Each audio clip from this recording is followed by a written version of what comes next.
As you know, I've been thinking about how we approach mental health at work, especially as a mom of twins, juggling podcasting, working, and life in general.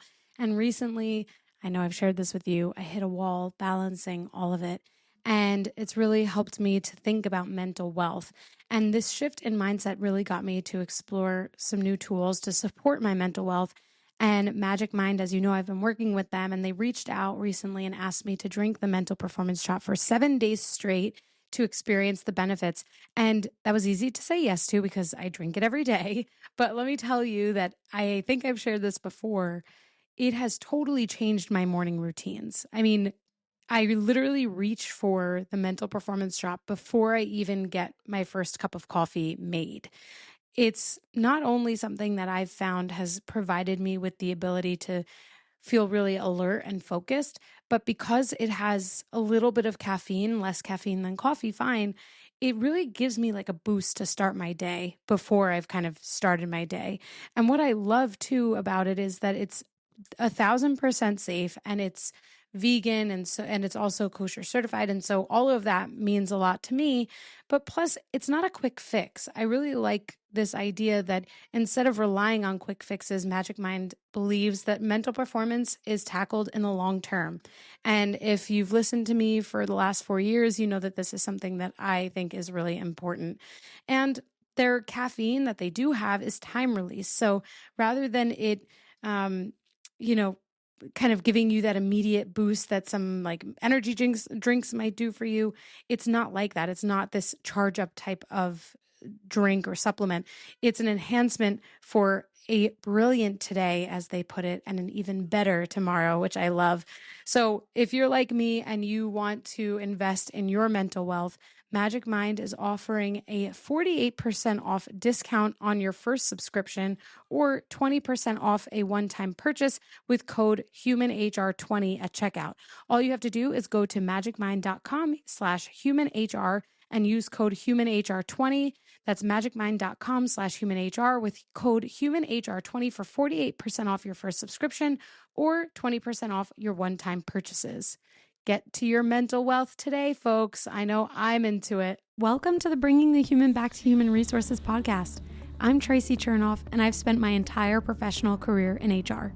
Each week, we'll explore the delicate balance between people and business with the aim to reconnect the two and create meaningful outcomes. Listen in as I share my own experiences, challenge the status quo, and chat with guests from various industries about our mission to bring the human back to human resources. Hi, everyone. Welcome back to the podcast. Thank you so much for being here for another week. Don't forget to rate, review, and subscribe, because if you're not subscribed, what are you doing? Thank you so much for being here. As you know, if you've been a listener of my podcast for a while, you will already know that relationships are something that I would say are really, really important to me. And actually, they've been extremely critical to the success of my own career and my business as well. So I'm really excited to welcome Brad Englert to the podcast. And let me tell you a little bit about Brad before we let Brad do all of the talking. He is an author, advisor, and technologist with over 40 years of experience in the private and public sectors. Accenture for 22 years, including 10 years as a partner, and then at the University of Texas at Austin for 8 years, including 7 years as the Chief Information Officer. His recent book, Spheres of Influence: How to Create and Nurture Authentic Business Relationships, offers a practical guide to help emerging and established leaders develop and perfect the critical hard skill of building effective and lasting professional relationships, which is why I am so enthused for our discussion today, because it is literally the most critical, if you ask me, the most critical part of what can make or break someone's experience and success. So welcome, Brad. Thank you. Thanks for inviting me.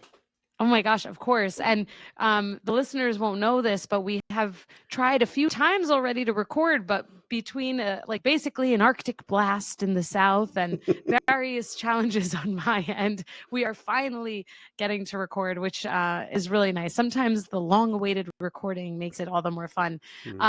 But as I kind of mentioned at the top of our session here, relationships I find to be really important. And so I'd love to hear from you, given that relationships are also really important to you. What kind of inspiration or influence did you have that led to you writing Spheres of Influence? Well, I was very fortunate over many years to have really good mentors.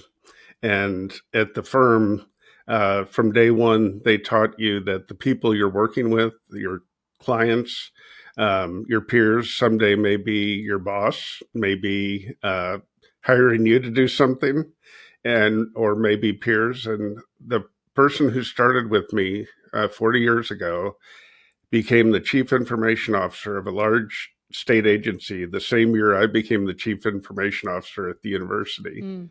And so it just came true. And as a executive in the firm, or at all levels, you not only had a mentor, but you had mentees. And it was just built into the culture that training and mentorship was a core value. And, when I got to the university, I tried to uh, help the organization create those same skills, not hide in the ivory tower, but get out and meet with customers, meet with their peers. And, I mentored 2 or 3 people. I still do that, but I didn't feel that would scale. And so I wanted to capture all these stories and so I could share it with a wider audience. And that was really the genesis for writing the book.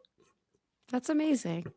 I think when I think about like my takeaways from Spheres of Influence, what really stood out to me was obviously the spheres, that there are these internal and external spheres, of Mm-hmm. course. I mean, there's a visual there for a reason, but also some of those core principles, especially when we think of, like, I have some notes here: goals and aspirations of others, Mm-hmm. managing expectations Yep. clearly, caring about the success of Mm-hmm. others. Like, these are things that maybe for some it's like, okay, yeah, fundamental, got it. But Mm-hmm. actually, it's really important to make note of it, because so many of these things are not happening day to day.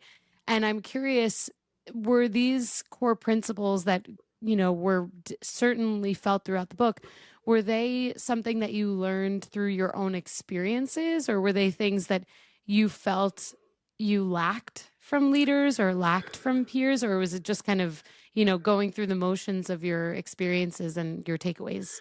Well, let's talk about the internal sphere. So, first is your boss. And I learned that you can't wait for your boss to help guide you. Sometimes you just have to ask, what are their goals and aspirations? And it's okay to ask. In fact, when I was the boss, I welcomed a discussion with my direct reports of, what are your goals? How can I help you? Mm. And setting expectations, I was bad at that in the beginning of my career. I got much better later. And and then third, genuinely caring. When I got to the university, I met with this professor who I had known 15 years prior, crusty 40-year professor. And I said, give me some advice. He goes, get out of the office and tell people you give a damn. And that was the best advice, because you're not going to build relationships hiding behind a screen in your office. It's so true. And I remember when you and I first spoke, that last point you made in terms of the advice that you received, as far as like, just get out there, like get out from Mm-hmm. behind the desk and like talk to the people Mm-hmm. with whom you need to talk to. It really made me reflect on my own experience, especially back in my retail days, because when whenever I was in retail, there were always these roles like leader on duty, manager on duty, right? And especially being in HR, you kind of have those roles in retail. And then you also, if you're working in a store like I was for many years, you also have to be a manager on duty, just like Mm-hmm. any other sales or department manager. Mm-hmm. And one of the things that I was really passionate about was being on the floor Mm-hmm. with the team, because Absolutely. that, as an HR person, like, that's where you build the relationships. That's where you get all of your information. That's It's right. where you have the most fun. It's also Yep. where you find out things that you might need to find out in order to solve some problems also. So I think Absolutely. that advice is so well stated, and it's kind of evergreen. Like, it doesn't matter Mm-hmm. what industry you're in, what Right. job you have, it really just it's agnostic to all of that. That's right. I learned long ago to go to people's offices to meet with them. So I would not have them come to me and, come to the ivory tower. So all my direct reports at the university, I would go to their office. Well, why would I do that? One, I get to walk across campus and get the energy of the campus. Two, I bump into Nice. customers and I bump into my peers. Three, their team sees me coming to their boss every week, like clockwork, trying to help their boss be successful. So it's showing the flag, showing the support. And, same thing with your customers and your peers. One of my Mm-hmm. peers at the university was in charge of public safety. Well, it wouldn't if something would go wrong, it's when it would go wrong. And over my 8 years, we had a bomb scare, we had a shooting, we had a murder. Mm. So we had 100,000 people in the football stadium every Saturday in the fall. But I would meet with my peer every month, and we would talk about what's going well, what's coming up, what could we do better, and then once a year we get our teams together and we practice. What happens if there's an ice storm? What happens if there's a hurricane? What happens if the power goes out? Lo and behold, a year later, the power went out. and Of we course. we generate our own power and backup by the city, but they both went out. But Wow. we were prepared. And the bomb scare, I was out on the mall with my phone. Well, all my computer and everything in the office, but we had a standard operating procedure. We all got on a conference bridge, and that's connected to the executive leaders. And so we basically managed the whole issue out in the mall with my phone. Mm.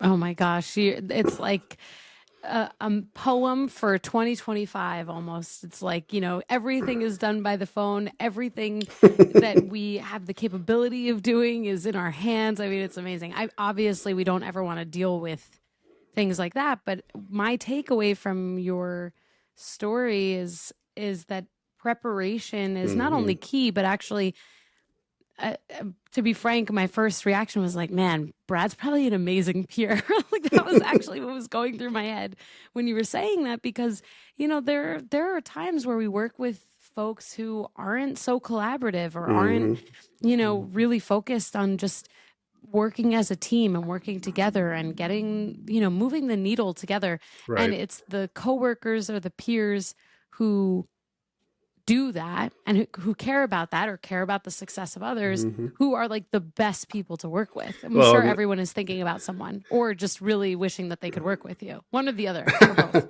well, I asked my direct reports to also meet with their peers across campus. So, you know, eh, so 7 direct reports. We all had about 10 peer relationships, and every week we would get together and talk about, well, what did you hear? How any Mhm. rumors out there? And you don't hear rumors if you're in your office, So That's I had true. a You don't I know had what a the streets are saying. so I had a rumor from my public safety guy who said, I heard a rumor that you don't have enough diesel in the generators at the data center. And I said, that's a darn good rumor. I'll go check. It turned out the generators run on natural gas. So Oh my it gosh. was a great rumor, though. But he was able to snuff it out immediately. Right. And Yeah. we would help each other that way. My direct reports would go meet with their peers, and it was like a nervous system. You get feedback, two-way communication. I had a woman who worked for me who reminded me when she read the manuscript of the time I forced her to go meet with the IT director in a department. And she said, I thought you were crazy. They hate us. And I said, well, better to be in the tent than outside the tent throwing rocks at us. And I would meet with her, the department chair. So there were reasons they hated us. There was some bad behavior before I came in, and they had a litany of things that went wrong. So we just apologized, said, we'll not do that again. And she, over 9 months, every month met with this other woman. And as we got better and more predictable, guess what? That person became an advocate for us. And when she became an advocate, her boss became an advocate. So it went Totally. from hating us to being an advocate. But she thought I was crazy. No, it actually makes me think of some of my own experiences, but sometimes I think leaders think that that process of changing someone's perception can be a very long process, but actually it doesn't have to be, because once you Hmm. say you're going to do something and then you actually do it Right. and you do it again and you do it again and you do it again Build and you trust. just keep doing it. Yeah. And you have the consistency of following through on what you've said you're set Hmm. out to do, people then trust you. Yeah. And that establishment of trust is obviously a core tenet in relationships, and Hmm. you touch on that throughout your book also. And Hmm. kind of coming back to this internal sphere of influence, you mentioned already relationship with the boss, relationships with other executive leaders, and then also with direct reports. And a big part of that, especially the relationship with direct reports, that I at least took away was this importance on fostering trust and transparency. Right. And so when I think about shifting perceptions, I was just speaking with someone about how leaders, whether they want to acknowledge it or not, can and do make or break people's experiences in their Sure. careers. If someone has an amazing leader when they first start out, that's something that sets them, I mean, they are so lucky. That sets them apart from a lot of people from their first experiences in work. And for the rest of their career, they think about that person. On the So the contrary, if someone has yeah. a leader that maybe doesn't have their best interest in mind, or any of Hmm. these core principles that we've already kind of talked about, similarly, that stays with people. I'm sure Hmm. you've also spoken with people who are like, I had a terrible leader and it's like 20 years ago they told me, and they just Hmm. don't, it's not that they don't get over it, it's that it had such an impact on them. And so when I think about, again, like, trust and transparency, leaders really need to think about the impact and the influence that they have, and they have to acknowledge that they are not the same as everyone else. They have this role now where they're leading people, and they have to assume that responsibility and treat it with care, I Well, think. and you need to walk the walk. So, in IT world, you could work 24 hours a day. I mean, there's no end to it. But we established um, norms and values for the organization. And then I would not respond to emails after business hours. I would go on vacation. I would do training. I would make sure they did training, make sure they did their emails. If someone Mhm. skipped orientation, we'd find them and get them into orientation. It's like no exception. But one Right. of our values was family first. Well, why did we do that? Well, I live in Austin, Texas. A lot of high tech here. All the big tech firms are here. I cannot compete on salary, but what I can compete on is you work an 8 hour day and then go home, see the family. So I had this network engineer, and he was got a big offer from a startup and a lot of money, equity, blah blah blah. They would feed him, do his dry cleaning, and I said, "Look, I don't say this for everybody, but if you don't like it, you can come back." And literally 2 weeks later, he Mm-hmm. calls and he goes, "This place is a zoo. They feed me and do my dry cleaning because I never go home. I Mm-hmm. took the job to help my family, but I don't see my family anymore. Mm-hmm. Can I come back?" It's like, of course you can. And he's still there 15 years later. Wow. Wow. It's when you started to say that they were promising food and dry cleaning, I already knew where you're going with that, because, companies always hopefully offer really great benefits, but companies that are offering benefits like that are probably really trying to ensure that people feel like working there is worth it. Mm-hmm. Like they have, Mm-hmm. company, and it's not to say that it's bad. Like working in a zoo, literal or figuratively, is not necessarily a bad thing. It's just Right. like where it kind of depends on where someone is in their lives. Like if someone has a family, that's probably not going to really be a match for them. Whereas if someone is like, just trying to get as much experience under their belt, maybe they're single, maybe they're not, maybe they really don't mind not being home a lot. I mean, it kind Mm-hmm. of depends. Right. But those things, I think, play a big role. And it's interesting because I think that as we grow in our careers and we gain additional experience and wisdom, if you will, these are things that we become aware of as we grow and as our lives do change, or we go through different milestones or Mm-hmm. life changes. But I think it's a testament to your leadership actually that he wanted to that he did come back. Yeah, Not just that he wanted to come back, but that he actually did. That and can be felt very difficult, and I'm sure. felt safe asking. You know, Yeah. he was comfortable asking. On the setting expectations, I had a situation with a customer where large university, they had a big program that they wanted me to lead, and it was in October. And I said to the provost and CFO, I'd love to help you guys. However, in the summer, I have a long awaited vacation to Australia, and I Mm. was supposed to go last year, but work canceled. So we had the passports for the family, we had the tickets. So I need to go for 3 weeks in June. And they're like, oh, okay, no problem. And we got to April, made a big milestone achievement. So yay. Uh, Things were going clickety clack. And then in May, we're meeting with the president, which we meet every month. And the president, I said, I just want to remind you, as I have the last 3 months, that in June I'll be going to Australia. And his hand started shaking. And I'm in slow motion canceling the vacation. Whoa.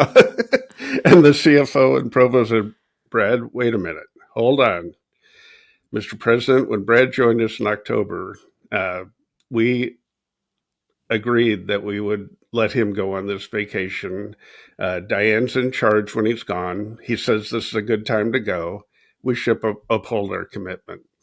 Wow. Customers supporting my vacation? Awesome. And 10 years later, I'm having dinner with his wife and my wife, and we talked about that story. And he goes, "While you were gone, we were scared to death." But they That's upheld their amazing. commitment. Yeah, I love that. I mean, commitment is a big deal. And Mm-hmm. this is the same kind of thing that underpins how you change perception and how you actually change cultures is Mm-hmm. through mutual commitment, mutual ownership. And I love that. I love that you were like, oh crap, I'm not going to Australia. My wife is going to hate me. Like, what am I going to do now? Because I know that I've been there. I know other listeners have been there where you're like, I talked about it already. Right, They said I could go. Their reaction is concerning. I'm going to have to cancel. I'm right. really annoyed. My partner's going to be annoyed. And for you to be able to just, woosah and be able to get the relief that, they made this commitment to you. They trust that you've managed your, quote unquote business well Mm-hmm. enough to be able to rely on your team Yeah, and others who continue to, keep the ball rolling. And for what it's worth, I think also leaders who maybe because there are certainly leaders who break those commitments or, mm, are so deeply afraid when someone does go on vacation that yeah. even if it comes from a good place because they value that person's effort so much, it really does a disservice to the person who's going on vacation or needs to go on a leave or whatever it is. And, Well, I I just think got about better. I how got better at it later in my when career. yeah, exactly. It's like we have to set a standard that people need to prioritize their time as Mm-hmm. well. And at the end of the day, like, has a company ever stopped or an organization ever stopped running when someone goes on Of course vacation? not. Of course not. Right? Like, never. Yeah. Literally never. Well, I I had two phrases I used through the book, which is one is use your words. So if you want something, you need to gotta say tell it. people that. Hmm. And the other was people are not mind readers. So if you're a boss, you can't read people's mind. If they don't tell you, you don't know. So Totally. you need to. So just the setting and managing expectation, very simple. But if you don't do it, then you'll be wrapped around the axle the whole time. I had a Yeah. boss who was a type A boss. Everything was urgent, urgent. And I was trying to leave one evening to have dinner with my wife, and the phone rings literally at 5 o'clock. Pick it up. It's the boss, the partner, and she's a type A personality. I need a white paper. A white paper. I literally said, "Whoa." I didn't say no because no would set her off like a rocket. I just said, "Whoa." And I said, "Well, when do you need this white paper?" Let me check my calendar. I need it in 2 weeks. Sounded like overnight, you know. Yeah, right. How many pages should this white paper be? Oh, 3 pages. I was thinking 10. Do you have an example of a white paper that I could use? Yeah, yeah, ask David. I did it on XYZ Corporation 10 years ago. Well, guess what? I went home. Now, As you should. before I learned to say whoa, I would have stayed up all night. Oh, canceled dinner. Stayed up all night. Delivered a 10-page paper, and she'd yell at me. Mm-hmm. But Mm-hmm. instead, I got some mental space and time just to really clearly understand. So the next day, I gave it to one of my staff persons, and they said, "You have 10 days to work on this," and we delivered it early. That's amazing. It's a great story. And when I think about that, it's like you, I can only imagine, actually, I can imagine the emotional impact if you were to do all of that work without really understanding the clear expectations. Yeah. Because in this situation, you're also managing up, which is a very important skill Mm-hmm. for those listening. The better you can manage up, the much happier you'll be, I think, in your careers. But it's Yeah. it's a hard skill, of course. But not only are you managing up, but the emotional impact, that was the potential emotional impact, I should say, in the event that you did deliver a 10-page paper overnight and you Mm-hmm. canceled dinner, right? Just for it to then not be what that person wants or needs. Right. At that point, you're so dissatisfied because you're like, I Mm-hmm. spent all of my time, I canceled all these things. And while that type of commitment also is great in work, to really have a drive to achieve and deliver on standards and expectations, what I love that you shared is that you took a moment, you didn't say no, you said whoa, and you took a moment to really ask questions. And Mm-hmm. this is the same, it goes both ways, because this is the same thing that I try to, as a call to action to leaders, try to ask them all the time. Like, rather than jumping to assumptions or conclusions, seek Right. to understand, how do we ask questions before coming to conclusions on things. And so with projects, when you're the recipient of Mm-hmm. something to work on, it's kind of the same thing, where asking clarifying questions can save you a lot of time and So heartache. I had a direct report who reminded me that I would often slow her down. She was zipping to the conclusion before she actually understood what the problem was. And I would, and it drove her a little crazy. You know, it's like, let's, there's no rush. Took us 40 years to get this way. Another day doesn't matter. Right. And, by just slowing down and really understanding what the issues are, sometimes you don't have to do anything. It works itself out.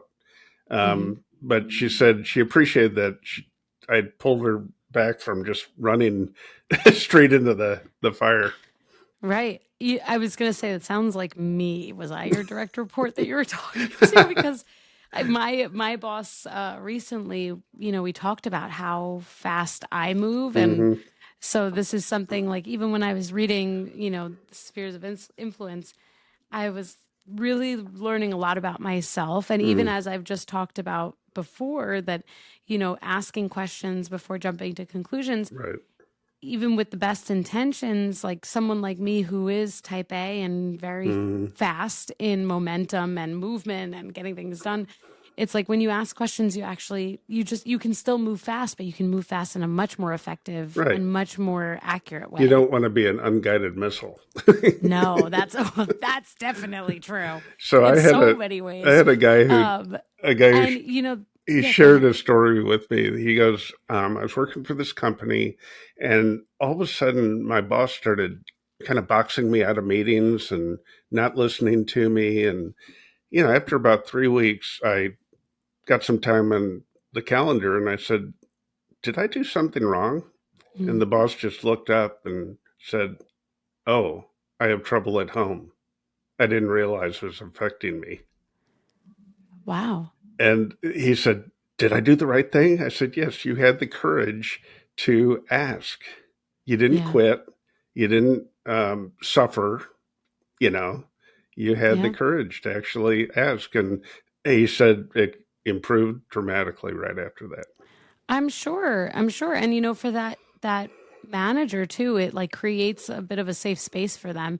And there's like mutual vulnerability Yeah. because the person who's like, this is happening and I don't really love it, is Hmm. obviously managing up there, but is also being vulnerable to your point and courageous in Yep. addressing something that they weren't really happy about. And Hmm. this does, I think, play a pretty significant role in the external spheres of influence, which we haven't Hmm. talked about much just yet, a little bit, but that's Yeah. customer relationships and peer and vendor relationships. Yep. And that, I think, sometimes, at least from what I've seen, I'm curious to hear your thoughts.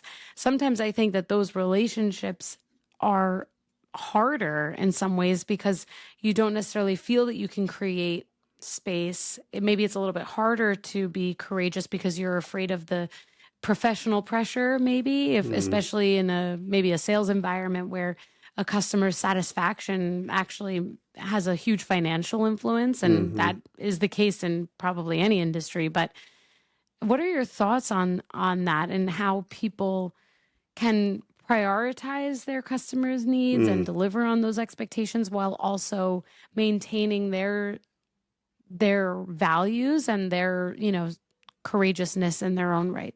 So the key word you used was prioritize. Not all customers are equal.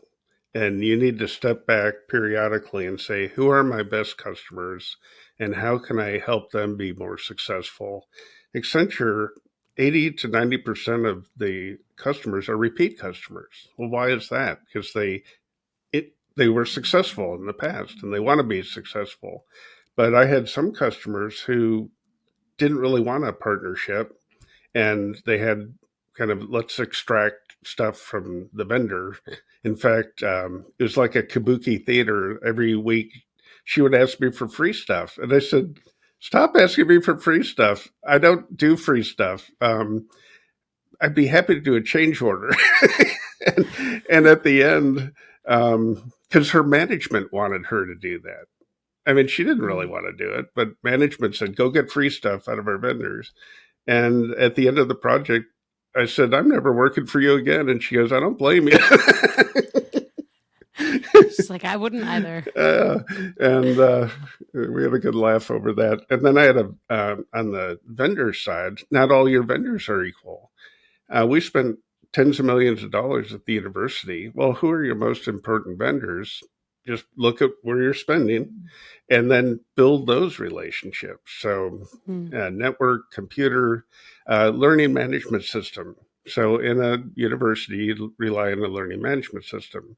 We had an old, buggy learning management system that the vendor only showed up once a year to get the check, the maintenance check, which was 10% more than the prior year. They just didn't care. Of course. They took it for granted because they thought the switching costs would be too much. 54,000 students, 4,000 faculty, 21,000 staff. Yeah, it is hard to switch. But Yeah. the students hated the product. It was clunky and slow. Faculty didn't like it. So we went out to the market, looked at all the learning management systems, picked a modern, new, more secure learning management system, unanimously endorsed by the faculty and staff committee. And it took us 2 years, but we transitioned to that new platform, which has been in place now for 10 years. And I was so happy to say sayonara to that vendor who just didn't care. Yeah, that's like that's probably what's the word I'm thinking of? Like extremely gratifying Yeah, it took two and years. cathartic maybe. Yeah. Well, and the vice president for sales of the company would reach out to me periodically and ask me how it's going. I mean, Mm. that's customer care. That's customer care. And some things were so big that they had to change the product to work in our size institution. Well, they made those changes and went on to sell it to a lot of other research one universities. So it was mutually beneficial. Right. Amazing. I love that. And I love the term customer care rather than customer service because Mm-hmm. service is so transactional. Customer Yep. care is more about the relationship. I love that.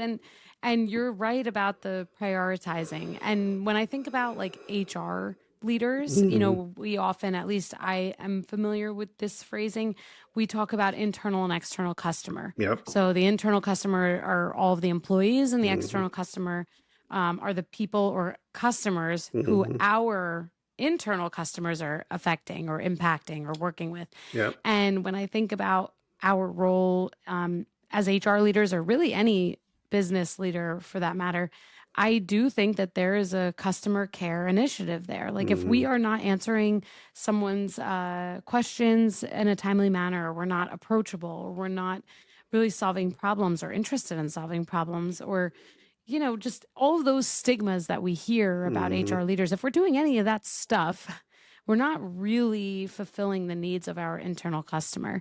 So I love something that I really love about your book, Spheres of Influence, is that these concepts can really be applied regardless of where someone works within an organization, and also regardless of what industry they're in. And internal as well as external customers. It's, understanding goals and aspirations, setting and managing expectations, and genuinely caring applies to all those relationships.